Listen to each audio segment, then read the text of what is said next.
నమస్కారం city news కి స్వాగతం నేను వి రామచంద్ అమరావతి రాజధానిగా ఉండకూడదన్న ఉద్దేశంతోనే వైసీపీ నాయకులు విజయవాడలోని ప్రకాశం బ్యారేజీ గేట్లను ధ్వంసం చేసేందుకు కుట్ర చేశారని టీడీపీ రాష్ట్ర ప్రధాన కార్యదర్శి సోమిశెట్టి వెంకటేశ్వర్లు విమర్శించారు। ఈ మేరకు జిల్లా తెలుగుదేశం పార్టీ కార్యాలయం నుండి ఆయన మీడియాతో మాట్లాడారు। నగరంలోని జిల్లా తెలుగుదేశం పార్టీ కార్యాలయం నుంచి ఆ పార్టీ రాష్ట్ర ప్రధాన కార్యదర్శి సోమిశెట్టి వెంకటేశ్వర్లు మాట్లాడుతూ విజయవాడలోని వరద బాధితులను రాష్ట్ర ముఖ్యమంత్రి నారా చంద్రబాబు నాయుడు ఆదుకున్న తీరు అందరికీ ఆదర్శప్రాయమని తెలిపారు। రాష్ట్రంలో తెలుగుదేశం పార్టీ అధికారంలోకి వచ్చిన వెంటనే అమరావతిని తిరిగి రాజధానిగా ప్రకటించి శరవేగంగా అభివృద్ధి పనులు చేపడుతున్న విషయాన్ని ప్రస్తావించారు। ఈ విషయాన్ని గమనించిన వైఎస్ఆర్ కాంగ్రెస్ పార్టీ నాయకులు ఎలాగైనా అమరావతిని రాజధానిగా ఉండకూడదని భావించి వరదల సమయంలో కుట్రకు పాల్పడ్డారని తెలిపారు। ఇందులో భాగంగానే 80 టన్నుల బరువు గల 3 పడవలను ప్రకాశం బ్యారేజ్లోకి వదిలి బ్యారేజ్ గేట్లను పగలగొట్టాలని ప్రయత్నించారని తెలిపారు। అదే జరిగి ఉంటే విజయవాడ సర్వనాశనం అయి ఉండేదని, రాజకీయ ప్రయోజనాల కోసం ఇలాంటి కుట్రలు చేసిన వైఎస్ఆర్ కాంగ్రెస్ పార్టీ నాయకులకు ప్రజలు గత ఎన్నికల్లో తగిన బుద్ధి చెప్పారని వివరించారు। ప్రజలు చిత్తుగా ఓడించిన వైఎస్ఆర్ కాంగ్రెస్ పార్టీ నాయకులకు ఇంకా బుద్ధి రాలేదని, ఇప్పటికైనా కుట్రపూరిత రాజకీయాలు మానుకోవాలని కోరారు। రాష్ట్రంలో వరదలు వచ్చి ప్రతి ఒక్కరు బాధపడుతుంటే ఈ దుర్మార్గుడు విజయవాడ మునిగిపోవాలి, అమరావతి అనేది ఉండకూడదు, చంద్రబాబు నాయుడు అమరావతిని రాజధాని చేస్తున్నాడు, అమరావతి రాజధాని ఉండకుండా పూర్తి శ్మశానంగా మార్చాలని చెప్పి కుట్రబని దుర్మార్గుడు ఏదైతే కృష్ణా బ్యారేజీ ప్రకాశం బ్యారేజీలో ఇసుక డంపు చేసేదానికి అక్కడ కొంతమంది పడవలు ఏదో ఇసుక ఎత్తేదానికి 80 టన్నుల బోటు 3 ఏర్పాటు చేశారు। అది ఇమ్మీడియట్గా ఎప్పుడైతే నీళ్ళు వస్తున్నాయో లేకుంటే పని అయిపోయిందో ప్రభుత్వం మారిందో వెంటనే తీసివేసి పక్క పడేయాల।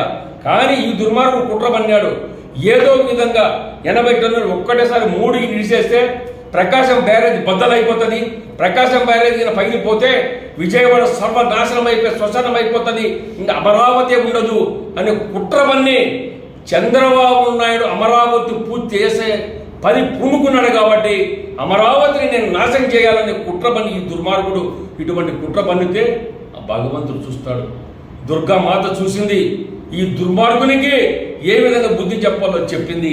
ఇవాళ చంద్రబాబు అన్ని విధాలా ఆదుకొని విజయవాడను రక్షించి విజయవాడ ప్రజలను విజయవాడ ఊరును కాపాడిన దుర్గామాత, అదేవిధంగా చంద్రబాబు నాయుడు దయ వల్ల చంద్రబాబు నాయుడు రాత్రనక పగలనక కష్టపడి ప్రజల వద్దకు పోయి నీళ్లలో దిగి ఏ జబ్బు వస్తుందని భయపడకుండా ధైర్యంగా ముందుకు పోయి రక్షించినటువంటి మహానుభావుడు చంద్రబాబు నాయుడు। గత దశాబ్దాల కాలంగా తెలుగుదేశం పార్టీ అభివృద్ధికి తాను ఎంతో కృషి చేశానని, భవిష్యత్తులో పార్టీ అభివృద్ధికి కట్టుబడి ఉంటానని టీడీపీ నాయకుడు తిరుపాల్ బాబు అన్నారు। ఈ మేరకు నగరంలోని జిల్లా తెలుగుదేశం పార్టీ కార్యాలయంలో ఆయన పుట్టినరోజు వేడుకలను నిర్వహించారు। నగరంలోని జిల్లా తెలుగుదేశం పార్టీ కార్యాలయంలో తెలుగుదేశం పార్టీ నాయకుడు తిరుపాల్ బాబు పుట్టినరోజు వేడుకలను ఘనంగా నిర్వహించారు। ఈ సందర్భంగా జరిగిన కార్యక్రమంలో నంద్యాల పార్లమెంటు సభ్యురాలు శ్రీమతి డాక్టర్ బైరెడ్డి శబరి, టీడీపీ రాష్ట్ర ప్రధాన కార్యదర్శి సోమిశెట్టి వెంకటేశ్వర్లు, టీడీపీ నాయకులు మల్లెల పుల్లారెడ్డి, హనుమంతరావు చౌదరి తదితరులు పాల్గొన్నారు। ఈ సందర్భంగా టీడీపీ నాయకుడు తిరుపాల్ బాబు తన పుట్టినరోజు సందర్భంగా ఏర్పాటు చేసిన పుట్టినరోజు కేక్ను కట్ చేశారు। ఈ సందర్భంగా ఆయనకు టీడీపీ నాయకులు కార్యకర్తలు జన్మదిన శుభాకాంక్షలు తెలియజేశారు। అనంతరం టీడీపీ నాయకుడు తిరుపాల్ బాబు మాట్లాడుతూ తన పుట్టినరోజు సందర్భంగా ఈ కార్యక్రమాన్ని ఏర్పాటు చేసిన ప్రతి ఒక్కరికి ధన్యవాదాలు తెలిపారు। తెలుగుదేశం పార్టీ నాయకుడిగా చిత్తశుద్ధితో దశాబ్దాలుగా పార్టీకి సేవలు అందిస్తున్నానని వివరించారు। భవిష్యత్తులో కూడా తెలుగుదేశం పార్టీ పురోభివృద్ధికి తన వంతు సహకారం అందిస్తానని వివరించారు। తనను రాజకీయంగా ఆదరిస్తున్న ప్రతి ఒక్కరికి ధన్యవాదాలు తెలిపారు।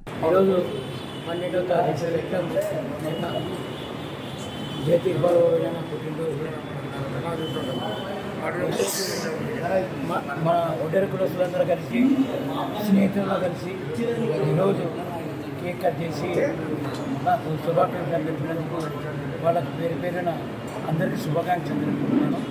ఎందుకంటే రాబోయే కాలంలో బీసీలమంతా బాగా ఉండాలని తెలుగుదేశం పార్టీ ఒక గౌరవంలో పోతుంది కాబట్టి రాబోయే కాలంలో అందరికీ బీసీల కల్లా న్యాయం చేయాలని ఉద్దేశంతో ఈరోజు ఈ బర్త్డే సందర్భంగా బీసీసీఎల్ రాష్ట్ర ఉపాధ్యక్షుడిగా నేను నా వంతుగా రాష్ట్ర నాయకులను కానీ ఎవరైనా సరే జిల్లా నాయకులను కానీ అడిగి నా వంతుగా అందరికీ న్యాయం చేకూర్చాలని మనస్ఫూర్తిగా ప్రమాణిస్తాను.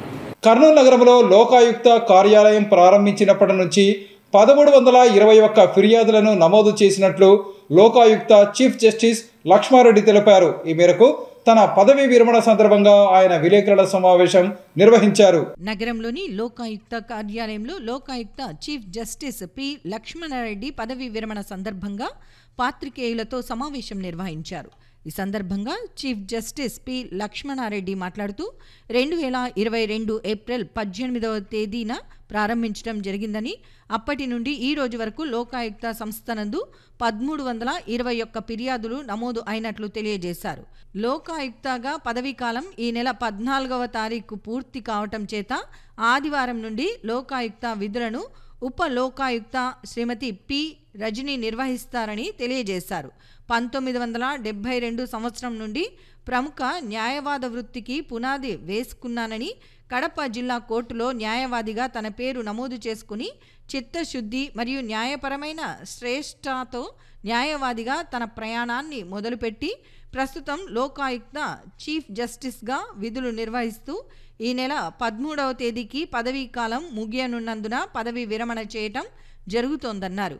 లోకాయుక్త ద్వారా చట్ట విరుద్ధమైన కార్యకర్తలకు వ్యతిరేకంగా క్రియాశీలక చర్యలు కూడా తీసుకున్నానని, వృద్ధులకు పిల్లలకు సంబంధించిన కేసులను అందరికీ న్యాయం చేసే విధంగా ఎన్నో పరిష్కారాలు చేశానని తెలిపారు. విద్యుత్ ప్రమాదంలో ప్రాణాలు కోల్పోయిన వ్యక్తుల యొక్క చట్టబద్ధమైన వారసులకు సంబంధిత పవర్ కార్పొరేషన్ వారు ఎక్స్గ్రేషియా చెల్లించే విధంగా చర్యలు తీసుకుని న్యాయం చేయటం జరిగిందని చెప్పారు. దుర్వినియోగమైన సొమ్ములను ప్రభుత్వ ఖజానాలకు జమ చేసే విధంగా ఎన్నో కేసులను పరిష్కరించడం జరిగిందని చీఫ్ జస్టిస్ పి లక్ష్మణారెడ్డి తెలియజేశారు. కేసులన్నీ కూడా ఉపలోకాయుక్త వాళ్ళు తీర్మానం చేస్తారు. అదే మాదిరి ఫైలింగ్ కూడా యథాతథంగా ఎట్లుందో ఎవరైనా కేసులు వేయాలనే వాళ్ళు మా దగ్గరికి వచ్చేయడం కానీ, ఆన్లైన్లో కానీ, వాట్సాప్ ద్వారా కానీ కంప్లైంట్ చేసేవాళ్ళు అవి రెగ్యులర్గా వేసుకోవచ్చు. కాబట్టి లోకాయుక్త పదవి వేకెంట్గా ఉంది అనే విషయాన్ని ఎవరు కూడా అనుకోవద్దు. ఆ లోకాయుక్త ఫంక్షన్స్ మామూలుగా ఇట్లా జరుగుతున్నాయి, అదే మాదిరి జరుగుతాయని ప్రజలకందరికీ తెలియాలని ఈ ప్రెస్ మీట్ పెట్టడం జరిగింది. వినాయకుని ఆశీస్సులతో ప్రజలందరూ సుఖ సంతోషాలు, శాంతి సౌభాగ్యాలతో జీవించాలని సంతోష్ నగర్లోని అక్షయ ప్రైడ్ అపార్ట్మెంట్ కమిటీ సభ్యులు ఆకాంక్షించారు. ఈ మేరకు అపార్ట్మెంట్లో ఏర్పాటు చేసిన వినాయక విగ్రహం వద్ద పూజా కార్యక్రమాలను నిర్వహించారు. నగరంలోని సంతోష్ నగర్లో ఉన్న అక్షయ ప్రైడ్ అపార్ట్మెంట్లో వినాయక చవితి సందర్భంగా ఏర్పాటు చేసిన వినాయకుని విగ్రహం వద్ద ప్రత్యేక పూజా కార్యక్రమాలను నిర్వహిస్తున్నారు. కార్యక్రమంలో అపార్ట్మెంట్ కమిటీ సభ్యులు అధిక సంఖ్యలో పాల్గొని స్వామివారికి ప్రత్యేక పూజా కార్యక్రమాలు నిర్వహించారు. ఈ సందర్భంగా వినాయక మంటపం వద్ద అన్నప్రసాద వితరణ కార్యక్రమం ఏర్పాటు చేశారు. ఈ సందర్భంగా అపార్ట్మెంట్ కమిటీ సభ్యులు మాట్లాడుతూ వినాయక చవితి సందర్భంగా ప్రథమంగా తాము వినాయక విగ్రహాన్ని ఏర్పాటు చేసి పూజా కార్యక్రమాలను నిర్వహిస్తున్నట్లు వివరించారు. వినాయకుడి ఆశీస్సులతో ప్రజలందరూ సుఖ సంతోషాలు, శాంతి సౌభాగ్యాలతో జీవించాలని కోరారు. ఇలాంటి కార్యక్రమాలు ఏర్పాటు చేయటం వల్ల ప్రజల్లో ఆధ్యాత్మిక విలువలు పెంపొంది మంచి కార్యక్రమాలు చేసేందుకు అవకాశం ఉంటుందని తెలిపారు. ఈ కార్యక్రమానికి సహకరించిన అపార్ట్మెంట్ కమిటీ సభ్యులందరికీ ధన్యవాదాలు తెలిపారు. సంతోష్ నగర్ కాలనీలో అక్షయ ప్రైడ్ అపార్ట్మెంట్లో ప్రప్రథమంగా వినాయక చవితి నవరాత్రోత్సవాలు ప్రారంభం చేసినాము.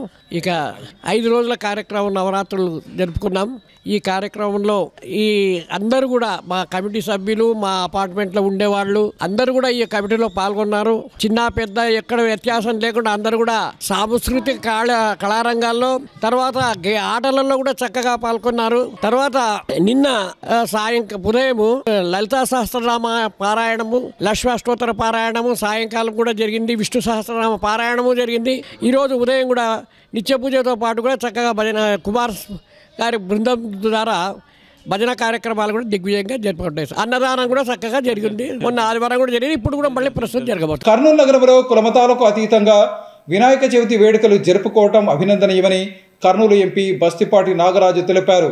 ఈ మేరకు నగరంలోని సప్తగిరి నగర్లో ఏర్పాటు చేసిన వినాయక మండపాల వద్ద ఆయన పూజా కార్యక్రమాలు నిర్వహించారు. నగరంలోని సప్తగిరి నగర్లో వినాయక చవితి సందర్భంగా ఏర్పాటు చేసిన వినాయక విగ్రహాలను కర్నూలు పార్లమెంట్ సభ్యులు బస్తిపాటి నాగరాజు దర్శించి ప్రత్యేక పూజా కార్యక్రమాలు నిర్వహించారు. ఈ కార్యక్రమంలో ఆయా వినాయక మండపాల నిర్వాహకులు పాల్గొన్నారు. ఈ సందర్భంగా సప్తగిరి నగర్లోని ఉయ్యాలవాడ నరసింహారెడ్డి సర్కిల్లో ఉన్న వినాయక విగ్రహంతో పాటు మరో అపార్ట్మెంట్ వద్ద ఏర్పాటు చేసిన వినాయక విగ్రహాన్ని ఆయన దర్శించారు. ఈ సందర్భంగా కర్నూలు పార్లమెంట్ సభ్యులు బస్తిపాటి నాగరాజు మాట్లాడుతూ కర్నూలు నగరంలో ప్రజలందరూ కుల మతాలకు అతీతంగా వినాయక చవితి వేడుకలను నిర్వహించుకోవటం అభినందనీయమని చెప్పారు. హైదరాబాద్ తర్వాత కర్నూలు నగరంలోని వినాయక చవితి వేడుకలతో పాటు వినాయక నిమజ్జనం ఘనంగా జరుగుతున్న విషయాన్ని ఆయన తెలియజేశారు. నగరంలో 9 రోజుల పాటు భక్తి శ్రద్ధలతో వినాయక మంటపాల వద్ద ప్రజలు పూజా కార్యక్రమాలు నిర్వహించడం అభినందనీయమని తెలిపారు. వినాయకుని ఆశీస్సులతో ప్రజలందరూ సుఖ సంతోషాలు శాంతి సౌభాగ్యాలతో జీవించాలని ఆయన ఆకాంక్షించారు. ప్రస్తుతం ఉన్న పరిస్థితుల్లో ప్రతి ఒక్కరూ ఆధ్యాత్మిక విలువలు పెంపొందించుకుని సమాజ హితానికి పాటుపడాలని ఆయన సూచించారు. ఈ నెల 15వ తేదీ జరిగే వినాయక నిమజ్జనాన్ని ప్రశాంత వాతావరణంలో జరిగేలా ప్రతి ఒక్కరూ సహకరించాలని కోరారు. 2024 ఎలక్షన్లు అయిపోయిన తర్వాత మొట్టమొదటి గణేష్ పండుగ కర్నూలు పట్టణంలోని హార్ట్ అండ్ బ్రెయిన్ హాస్పిటల్ సర్కిల్లో ఇంత ఘనంగా జరుగుతున్నందుకు ముందుగా అందరికీ నా యొక్క కృతజ్ఞత తెలియజేస్తున్నాను. నేను ముఖ్యంగా ఈరోజు చిన్నపిల్లలైతేనేమి పెద్దలైతేనేమి ఇంత ఘనంగా కర్నూలు వినాయకునికి ఉత్సవాలు జరుపుతున్నందుకు ముందుగా వాళ్ళకి మరొకసారి కృతజ్ఞత తెలియజేస్తున్నాను. ఆ దేవదేవుని యొక్క ఆశీర్వాదం, ఎందుకంటే వినాయకుడు అన్నిటికీ విఘ్నాలు తొలగించేటువంటి దేవుడు కాబట్టి నేను కోరుకునేది ఒకటేమంటే తెలుగుదేశం పార్టీ ఆవిర్భవించింది. ఇక కర్నూలు పట్టణం కర్నూలు జిల్లా చాలా వెనుకబడింది అన్ని రకాలుగా. ఈరోజు ఏం జరిగిందంటే వాస్తవంగా ఈ దేవుని సంకల్పంతో అది జరగాలని నేను కోరుకుంటున్నా. తుంగభద్ర నది మీద బ్రహ్మాండంగా ఒక నది మీద ఒక ఆనకట్ట కట్టడానికి ఈరోజు ఒక మహా కార్యక్రమం రూపుదాల్చుకుంది. ఈరోజు సెంట్రల్ కర్ణాటక నుంచి మినిస్టర్ అయితేనేమి ఒక రాయచూరు ఎంపీ అయితేనే వచ్చి ఒక కర్నూలు పట్టణంలో ఈ వినాయక చవితి జరుగుతున్న రోజులోనే ఆర్ఎన్బి గెస్ట్ హౌస్లో బ్రహ్మాండంగా ఈరోజు సక్సెస్ఫుల్ మీటింగ్ జరిగింది. ఆ దేవదేవుని యొక్క ఆశీర్వాదం, వినాయకుని యొక్క సంకల్పం గొప్పగా ఉండాలి నా జిల్లా మీద అని చెప్పేసి నేను కోరుకుంటున్నాను.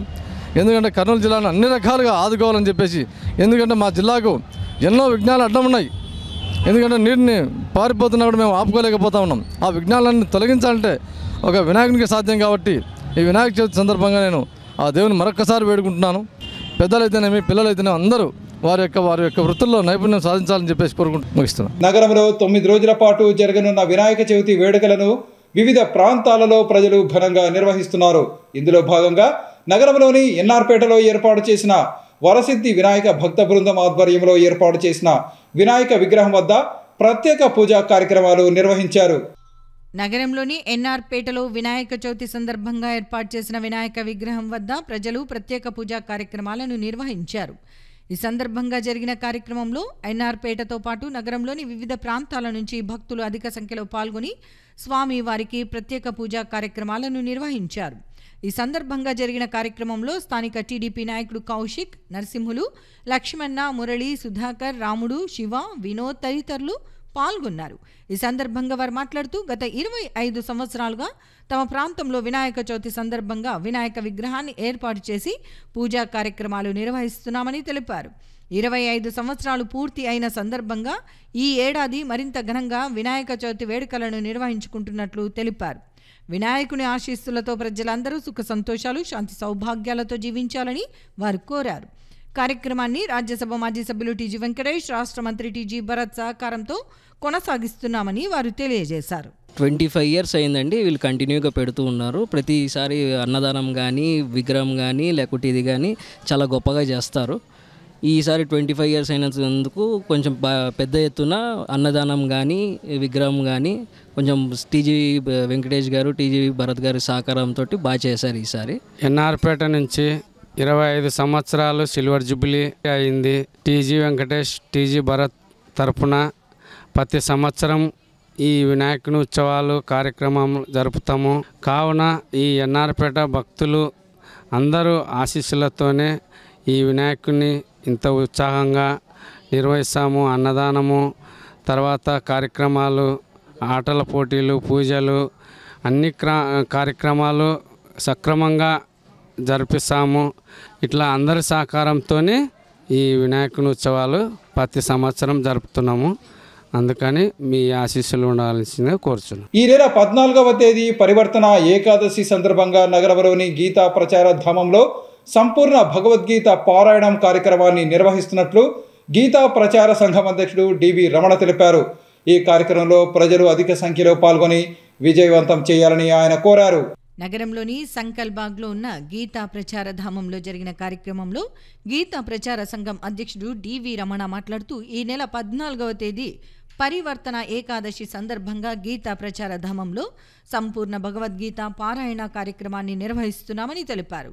భగవద్గీతను విస్తృతంగా ప్రచారం చేయటమే లక్ష్యంగా గత 30 సంవత్సరాలకు పైగా గీతా ప్రచార సంఘం ఆధ్వర్యంలో అనేక కార్యక్రమాలను నిర్వహిస్తున్నట్లు వివరించారు. ఇందులో భాగంగా గీతా ప్రచార ధామంలో గత 11 నెలలుగా ప్రతి నెల వచ్చే 2 ఏకాదశుల సందర్భంగా సంపూర్ణ భగవద్గీత పారాయణ కార్యక్రమాన్ని నిర్వహిస్తున్నామని తెలిపారు. భగవద్గీత పారాయణం చేసినా విన్నా సకల శుభాలు కలుగుతాయని ఆయన తెలిపారు. ఈ నెల 14వ తేదీ పరివర్తన ఏకాదశి సందర్భంగా జరిగే భగవద్గీత పారాయణ కార్యక్రమంలో ప్రజలు అధిక సంఖ్యలో పాల్గొనాలని కోరారు. ఏకాదశి అంటేనే కృష్ణ పరమాత్మునికి పరమాత్ములు అంత పరమాత్మ స్వరూపాలు అన్నిటికీ చాలా పవిత్రము, మంచి మా ఇష్టమైన రోజు. కాబట్టి మేము ముఖ్యంగా ఈ యొక్క ఏకాదశి రోజున భగవద్గీత పారాయణం పూర్తి 700 శ్లోకాలు పారాయణం చేసే ఒక కార్యక్రమాన్ని పెట్టాము. ఇప్పటికి ఇంచుమించు 10 నెలలు అయింది. ప్రతి నెల 2 ఏకాదశి ఉన్నాయి. 2 ఏకాదశులు కూడా చక్కగా కార్యక్రమం చేస్తున్నాము. భక్తులు బాగానే వస్తున్నారు. వారి భక్తి భావంతో వస్తూ చక్కగా పారాయణం చేస్తున్నారు. ఆ పారాయణం చేసిన వాళ్ళు భక్తితో మునిగి ఆనందంగా ఉన్నారు. పారాయణం అయిన తర్వాత మేము ఆధ్యాత్మిక మిత్రులు, ఎందరో సాహితీవేత్తలు ఉన్నారు. వారి తరఫున కూడా భగవద్గీత గురించి దాని ప్రాముఖ్యత, మన యొక్క నిజ జీవితంలో ఏ విధంగా ఉండి మనం ఏ విధంగా దాన్ని అలవాటు చేసుకొని ఇంకా పైకి వెళ్ళాలి, అది ఆయుర ఆరోగ్యాలు మంచి ఇదితో వెళ్ళాలి అనేటువంటి ఉద్దేశం పెట్టినటువంటి ఈ కార్యక్రమాలన్నీ, ఇటువంటి విషయాలన్నీ ఆధ్యాత్మిక పురుషులు ఒక అరగంట సేపు వారు ప్రవచనం మాదిరి వివరిస్తారు. శనివారం పరివర్తన ఏకాదశి చెప్పి చాలా ముఖ్యమైనటువంటి పవిత్రమైన రోజు అది. పరివర్తన ఏకాదశి ఒక పరివర్తన వస్తుంది. అంటే ఇంతవరకు చేసిన దాంట్లో మనకే పరివర్తన వచ్చేటువంటి, అంటే పరమాత్ముడు కూడా పరివర్తన అంటే ఒక మార్పు వచ్చింది. అదేవిధంగా భక్తుల్లో కూడా చక్కటి మార్పు వచ్చేటటువంటి ఏకాదశి అది. ఆ విధంగా పెద్దవాళ్ళు పెట్టారు పురాణాల్లో. కాబట్టి ఆ యొక్క పరివర్తన ఏకాదశి శనివారం 14వ తేదీ భక్తులందరూ గీతా ప్రచార ధామం శంకల్బాగ్లో నూతనంగా నించినటువంటి శంకల్బాగ్ ధామంలో వచ్చి అందులో అందరూ పాల్గొని పారాయణ చేసి మీ అందరూ కృష్ణ పరమాత్మ యొక్క అనుగ్రహానికి, వారి దయకు అన్నిటి పాత్రలు కావాలని కోరుతూ గీతా ప్రచార సంఘం. ఇవి ఈనాటి సిటీ న్యూస్. తిరిగి రేపు ప్రసారమయ్యే సిటీ న్యూస్లో మళ్ళీ కలుసుకుందాం. అంతవరకు సెలవు. నమస్కారం.